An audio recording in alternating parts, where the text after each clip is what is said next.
Hey everyone, this is Ben Carrito coming to you from Jerusalem, and today we'll be talking briefly about the recent tragedy in Texas, the shooting in Uvalde. And this one's really an awful scenario and an awful story. A few quick comments that I'm going to make coming from both an Israeli military perspective, but also coming from the perspective of someone who worked in conjunction with the Department of Defense and also did some training programs connected with law enforcement, etc. First and foremost, obviously these types of tragedies very inappropriately bring out a lot of gun control debates and that type of political rhetoric. And obviously that's inappropriate, but my quick comment on all of that is everyone wants to focus on assault rifles and weapons when it comes to these types of attacks.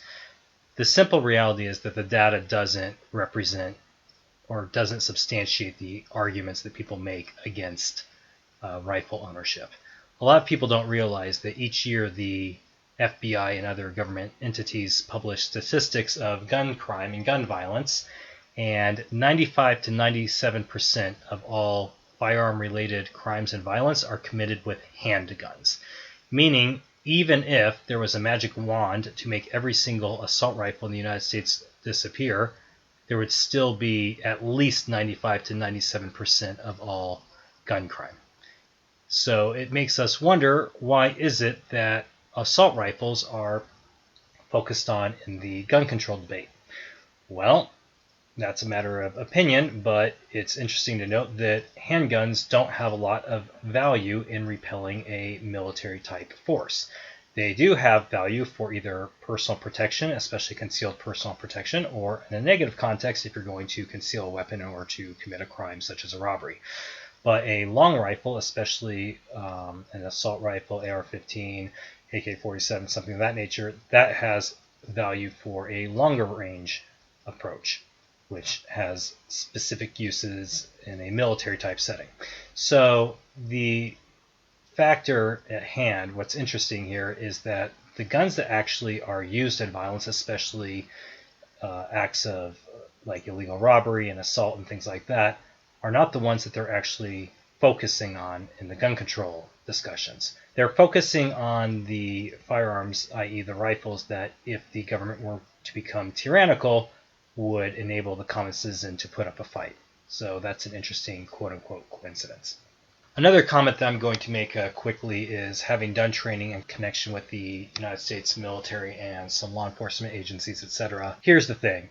I have huge respect for American law enforcement and all of that, but in the areas that American law enforcement are trained, they do well, but in the areas that they are not trained, they don't always perform well. And the simple fact of the matter is that most, or at least many, law enforcement departments and agencies don't have the training to respond to these types of situations and tragedies in a timely, efficient, and effective manner. This isn't the first time we've seen this lately. You may remember that a few months ago in Colleyville, Texas, there was a standoff in which a Muslim terrorist went in and took the Jewish synagogue attendees and the rabbi there hostage. Ironically, this rabbi was very liberal and very ardently anti-firearm and put up signs everywhere saying that none of his congregants were allowed to carry firearms in the synagogue. And that's the one that the Muslim terrorists decided to go in and take everyone hostage, and there was nothing anyone could do about it. And they sat there for 10 hours while the local law enforcement, the FBI, hostage search and rescue teams, etc., did nothing. And the only reason they even got out safe is because the rabbi took a chair and threw it at the terrorist when he was getting tired, and they all ran out. So even then, law enforcement did not have a proper response. The point is, there's a lot of rhetoric in regards to the gun control debate of we should just wait for the police to protect us, but the simple fact of the matter is that while we respect our law enforcement, we've seen more than one instance where law enforcement has not stepped up to the plate and or performed at an optimal level in these types of situations. In the Uvalde shooting situation, the details are kind of all over the place and it's hard to get the clear story, but the reports are indicating that it took them a long time to go in and take out the shooter.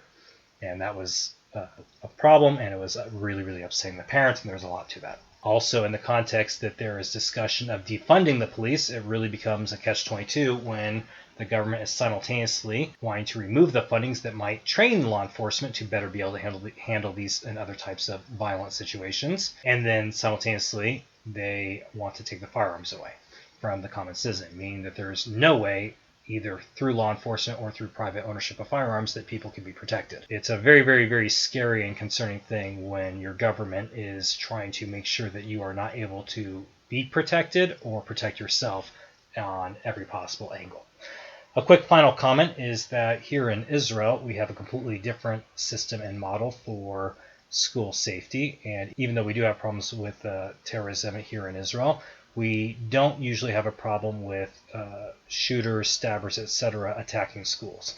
Why? Because all of our schools are walled or fenced in, and they have at least one armed guard at the entrance who screens everyone coming in and out.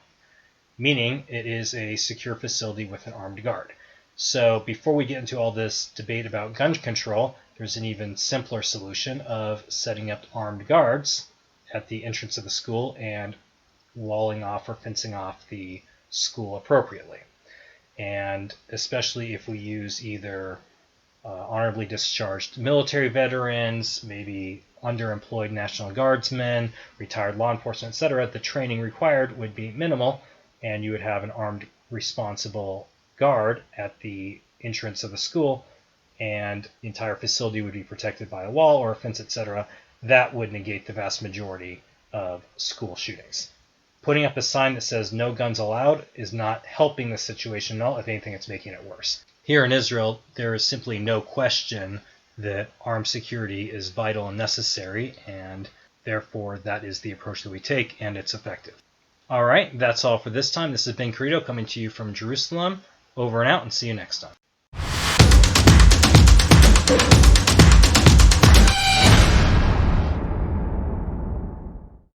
Hey everyone, this is Ben Carito here to tell you about my brand new book that I wrote with my wife, Surat, called Let's Go Brandon the Novel. It's a satirical parody in the style of Orwell's 1984, The Babylon Bee, and Fauda. It's both a suspenseful and hilarious portrayal of current affairs in the American, Israeli, and Middle Eastern political arenas and military spheres, and includes some delightfully vicious yet comical mockery of Biden, AOC, and many others. For a limited time, the book is being made available for free or heavily discounted to our readers. Check it out on Amazon or visit our website, itowerpublishing.com. Links in the video description.